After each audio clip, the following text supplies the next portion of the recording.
Hello guys, ভিডিওর thumbnail দেখে বুঝতেই পারছেন কত বড় দায়িত্ব আমি পালন করতে যাচ্ছি। এগুলো আমি রাত্রেবেলায় আইনা রাখছিলাম ঘরে এবং খাতায় হিসাব করে রাখছি কি কি কিনা লাগবে। অনেক কিছুই কিনা হয়েছে, সকালবেলা এখন টাকা নিয়ে যাচ্ছি। প্রথমে গেলাম গ্যারেজে, গাড়িটা নিয়ে বাজার সদাই করলে খুবই সুবিধা হইব, অনেক কিছুই কিনা লাগবো।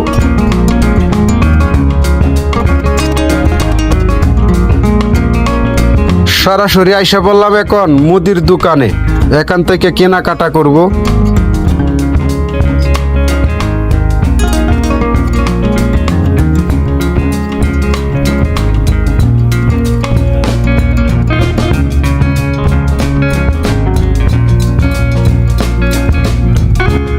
বিরিয়ানি রান্না করার সমস্ত ময় মশলা সহ চাল নিলাম কাঁধে, অনেক কিছু নিয়ে রাখছিলাম আগে, রিক্সায় রাখলাম। এখন জামুগা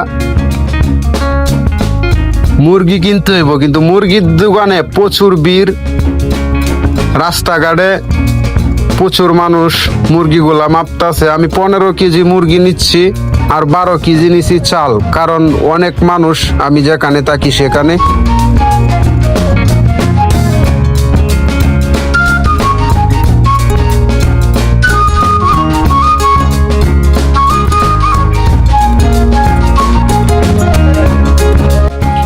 লাকড়িগুলা শুকনা দিকে লইতাছি যাতে দ্রুত জ্বলে। সাথে আরেকটি ছেলে দেখতে পাচ্ছেন, তার মতো আরেকজন আছে, সে আমার ক্যামেরাম্যান।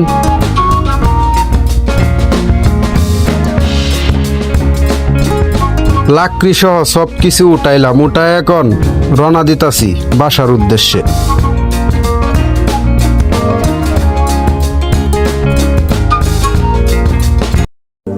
আমি থাকি মহাসড়কের পাশে বিশাল এক কলোনিতে। হাজারো স্বপ্ন বুকে চাপা দিয়ে কেউ বা নদী ভাঙনে, কেউ বা অভাব থেকে মুক্তি পেতে এই শহরে পাড়ি জমিয়েছে। কিন্তু ভাগ্যের যখন নির্মম পরিহাস, সময় তখন করে চলে উপহাস। ভালো ইনকাম আর ভালো সুযোগ সুবিধা করতে না পারাই উচ্চমানের রুম ভাড়া থেকে বাঁচতে, গ্যাস বিল থেকে বাঁচতে আমাদের মতো নিম্ন আয়ের মানুষগুলা আশ্রয় নিয়েছে এই সব রুমে।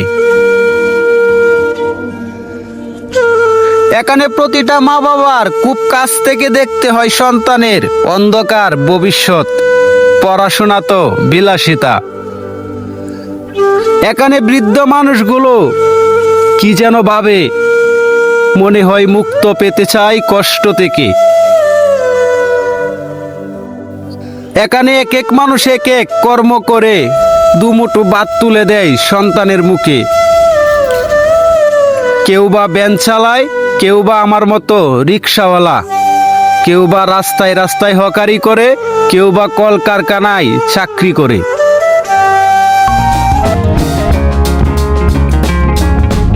আর এই কলোনিতে থাকা বাচ্চাদের জন্য কোনো এক প্রবাসী টাকা দিয়েছে তাদের মুখে হাসি ফোটানোর জন্য। আমি চেষ্টা করে যাচ্ছি আমার সাধ্য মতো।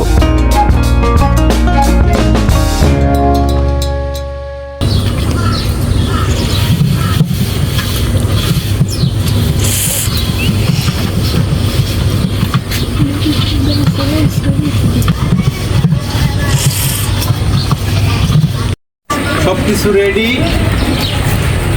যত আয়োজন সবকিছু প্রসেসিং করা হয়েছে।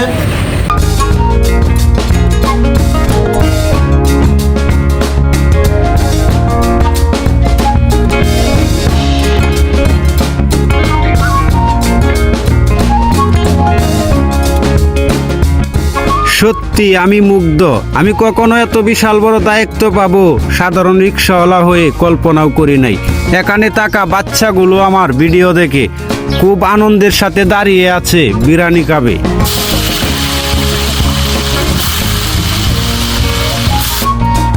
মাংসগুলা ভালো করে বাজিয়ে নিতেছে যাতে বিরিয়ানির সাথে মেশিন খায়।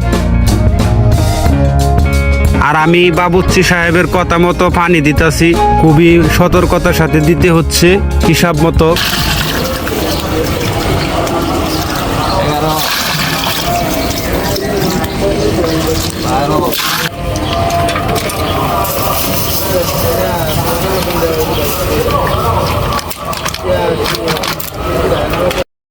আর এখানের বৃদ্ধ মায়েরা চাল রেডি করছে।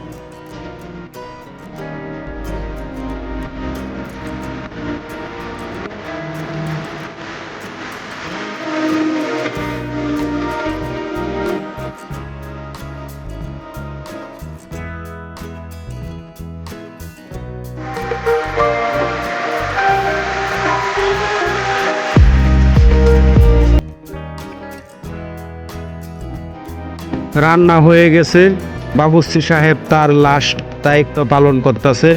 সত্যি অনুষ্ঠানটাও অসাধারণ হবে। তার পেছনে বাবুর্চি সাহেবের অনেক পরিশ্রম আছে।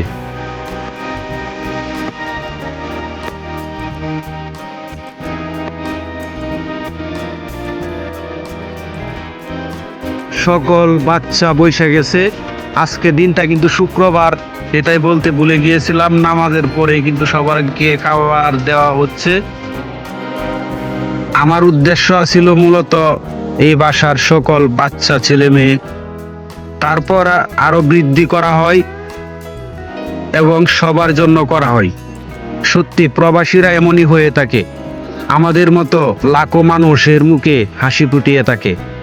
দেখুন না বাচ্চা ছেলে মেয়েগুলা কত খুশি।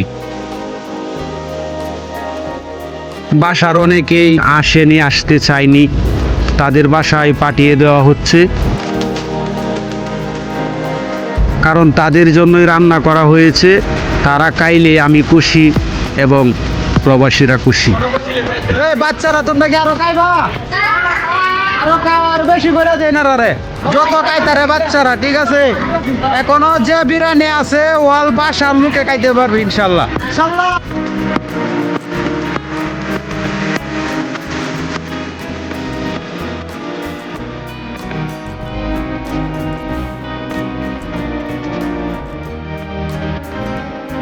খুব কাছ থেকে দেখছি সবাই কাঁদছে, খুব ভালো লাগছে। আর এতটাই ভালো লাগছে দায়িত্ব হাতে পাওয়ার পর ভুলে গেছি খাওয়া দাওয়া। আমি একজন ক্ষুদ্র মানুষ হয়ে, সাধারণ মানুষ হয়ে অন্য সাধারণ মানুষের মুখে হাসি ফুটানোর উছিলা হতে পেরে খুবই আনন্দিত। ধন্যবাদ সবাইকে। আমি শরীফ ভাই 11। আমার ভিডিও দেখেন সকল প্ল্যাটফর্মে, ইউটিউবে। যদি আমার ভিডিও দেখি ভালো লাগে অবশ্যই একটা সাবস্ক্রাইব করবেন, আমার পাশে থাকবেন। ধন্যবাদ সবাই।